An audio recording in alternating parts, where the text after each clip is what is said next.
આણંદના અંબાઓમાં ભ્રષ્ટાચારની ફરિયાદ કરનાર ખેડૂતને જીવતો સળગાવવાનો પ્રયાસ થતા સનસનાટી મચી ગઈ છે। મહિલા સરપંચ અને તેના પુત્રોએ પેટ્રોલ છાંટી દિવાસળી છાંપી હોવાનો પીડિતે હોસ્પિટલના વિષાયેલથી ગંભીર આક્ષેપ કર્યો છે।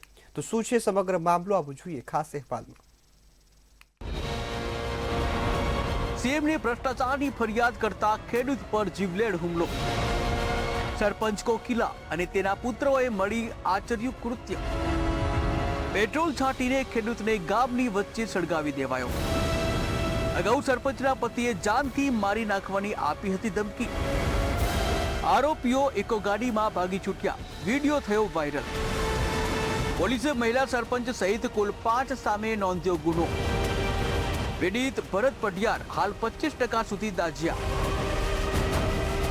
આણંદના આંકલાવ તાલુકાના અંબાઉ ગામમાં પંચાયતના ભ્રષ્ટાચાર સામે અવાજ ઉઠાવવો એક ખેડૂતને ભારે પડ્યો છે। ભરત પઢિયારે મુખ્યમંત્રી અને વિકાસ કમિશનરને ફરિયાદ કરી હતી, જેનાથી ઉશ્કેરાઈને ગામના મહિલા સરપંચ અને તેમના પરિવારે ભરતને ગામની વચ્ચે લઈ જઈ પેટ્રોલ છાંટી જીવતા સળગાવવાનો પ્રયાસ કર્યો હતો। હાલ પીડિત વડોદરાની સયાજી હોસ્પિટલમાં જીવન મરણ વચ્ચે ઝોલા ખાઈ રહ્યો છે। હોસ્પિટલના બિછાનેથી ગંભીર રીતે દાઝેલા ભરતે જણાવ્યું કે મહિલા સરપંચ કોકિલાએ તેમને પકડી રાખ્યા હતા અને તેમના પુત્રોએ પેટ્રોલ છાંટીને આગચંપી કરી હતી। ફરિયાદ પાછી ખેંચવા માટે છેલ્લા કેટલાક દિવસોથી તેમને ધમકીઓ મળી રહી હતી। જ્યારે તેઓ દળણું દળાવવા માટે ગયા ત્યારે તક જોઈને આરોપીઓએ ઇકો ગાડીમાં આવી આ ઘાતક હુમલો કર્યો હતો। ભ્રષ્ટાચાર જે ગ્રામ પંચાયત હતો એ બાબતે સરકારમાં રજૂઆત કરેલી અને ત્યારબાદ સરપંચશ્રીએ ધમકીઓ પણ આપતા હતા એમને, અને આવું પાછળ વેચી કટાને છેતરપિંડી કરીને આવું માર મારીને પેટ્રોલ છાંટીને સળગાવી રહ્યા। ચોથાએ સળગાવવાની જ ઘટના બનેલી। કોણે એમની પર પેટ્રોલ કે છાંટ્યું? એ સરપંચશ્રી અને માજી સરપંચશ્રી અને એમના છોકરાઓ। પછી શું થયું? પછીથી અમને બધાને જાણ કરી એટલે અમે ગયા, પોલીસ પણ આવી ગયેલી હતી ને 108 પણ આવી ગયેલી હતી। એ ટાઈમમાં એમને 108માં લઈ ગયા હતા। આ મામલે આંકલાવ પોલીસે મહિલા સરપંચ કોકિલા, તેના પતિ દિનેશ અને પુત્રો સહિત કુલ 5 શખ્સો સામે હત્યાના પ્રયાસની કલમ હેઠળ ગુનો નોંધ્યો છે। બીજી તરફ પ્રત્યક્ષદર્શીનું કહેવું છે કે વ્યક્તિએ જાતે જ આગચંપી કરી છે અને આ અંગેનો એક વિડીયો પણ વાયરલ થયો છે।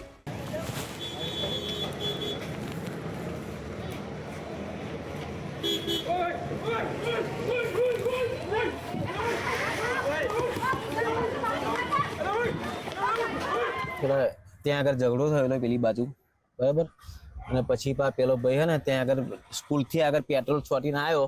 અમે બધું જોયું, ત્યાં આગળ પેટ્રોલ છોટ્યું છે, એમના ઘરના બધા લોકો આવ્યા છે, પેટ્રોલ છોટ્યું ને આગળ દિહારી મારે દેખતા છોટી અને મને હે ને કંપારી આવી ગઈ, એને જે બરે ને તારે એ ભાઈ કોને દિવાસળી ચાપી? એ જાતે એ ભાઈ જ। શું નામ છે? ભરતભાઈ। પણ એમને તો એ તો ફરિયાદ તો એવી લખાઈ છે કે સરપંચે ને સરપંચના ઘરવાળાએ કરી। કોઈ જાતનું કશું નથી એવું કહું, એની જાતે છોટી છે અને બધું પેટ્રોલ જાતે છોટ્યું છે, રૂબલું છે, બધું છે કહું। પેટ્રોલનું ડબલું કાલ ડીએસપી વાઇઝ આવ્યા હતા, ડબલું હાથ લઈ ગયા ત્યાં આગળ અહીંથી। આવું કરવા પાછળનું કારણ શું છે? આ કારણ તે તો આક્ષેપો થયા છે અહીંયા પંચાયતના, એવું છે। સમગ્ર ઘટનામાં ફરિયાદીએ જાતે જ આગચંપી કરી છે કે મહિલા સરપંચ કોકિલા, તેના પતિ અને પુત્રો સહિત 5 લોકોએ જીવતો સળગાવ્યો છે। હાલ તો જિલ્લા વિકાસ અધિકારીએ પણ સમગ્ર મામલે તપાસના આદેશ આપ્યા છે। બ્યુરો રિપોર્ટ, મંતવ્ય ન્યૂઝ।